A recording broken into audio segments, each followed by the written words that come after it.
Info पे जाना है तुम्हें, लेजर पे क्रिएट में कोई कस्टमर बनाओ, ठीक है। जैसे मान लो अजय नाम से बनाया, अजय, तो होलसेलर के नाम के सामने होलसेलर लिख दिए हो, कस्टमर के नाम के सामने कुछ मत लिखना, ठीक है, केवल अजय लिख देना ताकि ये समझ में आ जाएगा कस्टमर है। इसको क्रेडिटर में रखे थे, इसको डेटर में रखोगे, इसमें डेबिटर देनदार, ठीक है। सब लोग गड़बड़ मत डाल देना, इसको इसी डेबिटर में रखना। और यहाँ पे जो maintain balance bill by bill लिखा है इसको क्या करोगे, यस, ठीक है, कंट्रोल। फिर यहाँ पे एक सेल्स बनाओगे, जैसे परचेज बनाए थे वैसे सेल। तो परचेज को किस में रखे थे, परचेज। सेल्स को किस में रखेंगे, सेल्स। देखो यहाँ सेल्स है, ठीक है, इसी में रखना है, क्लियर, कंट्रोल। अब माल बेचते हैं, बेचने के लिए अकाउंटिंग वाउचर पे आना और F8 वाली बटन दबाना है, F8, फिर इसके बाद यहाँ बिल नंबर डाल दो कस्टमर का। देखो यहाँ जब आओगे ना पार्टी अकाउंट नेम, तो यहाँ सारी लिस्ट आएगी, होलसेलर की भी कस्टमर की भी।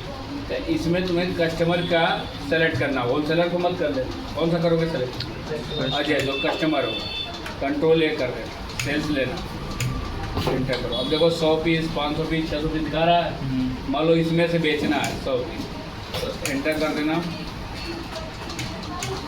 इस पे। अब बेचोगे कहाँ पे, तो माल कहाँ पे रखा हुआ है। अगर तुम निजामबाद से क्या बेच लोगे यहाँ से, अगर यहाँ से बेचने की कोशिश करोगे निजामबाद से, तो देखो माइनस में जा रहा है, निगेटिव स्टॉक आ रहा है, तो इसमें से तो बेचेंगे नहीं, तो कहाँ से बेचेंगे हम लोग। आज हम मान लो 10 पीस बेच रहे हैं, ठीक है, किस रेट पे खरीदे थे, रेट याद है, 2000। तो देखो रेट में कंफ्यूजन होगा, तो रेट वाले बिल्ड पे आना है और अल्ट के साथ यस दबा देना, अल्ट और यस, तो ये आ जाएगा, पूरा ये खुल जाएगा। अब ये बताएगा कि आखिरी बार मनीष होलसेलर से 100 पीस लिया गया 1500 के रेट पे दिखा रहा है। अब इस 1500 में लिए हो, स्केप से बैक करना, 1600 में बेच है, क्लियर हो गई बात, 100 रुपये बढ़ा के बेच दिए। फिर लावा 2 पे आओ, सेम वही चीज़, ये कहाँ इस बार निजामाबाद में है, तो यहाँ से बेचो 5 पीस, किस रेट पे खरीदो देखने के लिए क्या करोगे, अल्ट और एस। तो देखो ये बता रहा हो 1900 पे खरीदा, ठीक है। फिर हम इसको किस पे बेच देंगे, मान लो 2000, ठीक है। इसी तरह तीसरा आ जाओ, लावा 3, 600 पीस है हमारे पास, इसको अगर हमें बेचना, मान लो 15 पीस बेच रहे हैं, किस रेट पे खरीदे, अल्टेस 2000 में खरीदा गया था इसको, है ना, मान लो इसको 2100 में बेच रहे हैं, ठीक है, सब कंट्रोल है।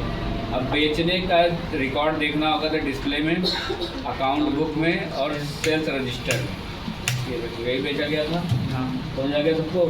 इसका तुम्हें बिल अगर निकालना था, अल्ट के साथ P दबा दो, अल्ट और P ऐसे, और एंटर कर देते, अल्ट के साथ Z दबाओगे जूम हो जाएगा। देखो ये इनवाइस आ रहा है राकेश, ये पन्ने पे छप के आएगा, राकेश मोबाइल शॉप निजामाबाद, तुम्हारी मेल ID जो दुकान का है, ठीक है, उठा लिया। काउंसली मतलब प्राप्त करता, किसको मिल रहा है, अजय को माल, खरीदार अजय है ना, 30 पीस बेचा गया, लावा 1, लावा 2, लावा 3, 10 पीस, क्या रेट है, कितने का पड़ा, ये सब बिल बन के आएगा।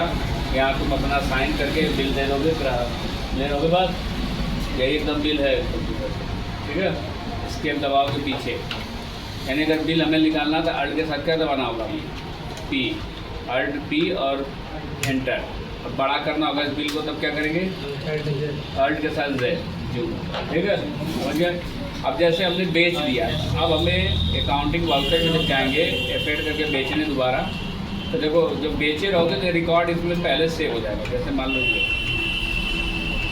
अब मान लो 6 पीस बेचोगे, किस रेट में बेचे थे उठा लेगा, अपने पिछला रेट उठा लेगा, 1600 में बेचा गया था ना, ऑर्डर एस दबा के देखो कि 1500 में मनीष होलसेलर से खरीदे थे और अजय को बेचे हो 10 पीस 1600 के रेट पे, बेचने वाला इधर दिखाएगा, खरीदने वाला इधर हो जाएगा ना, क्लियर है, ठीक है, बैठ गए प्रैक्टिस कर लो।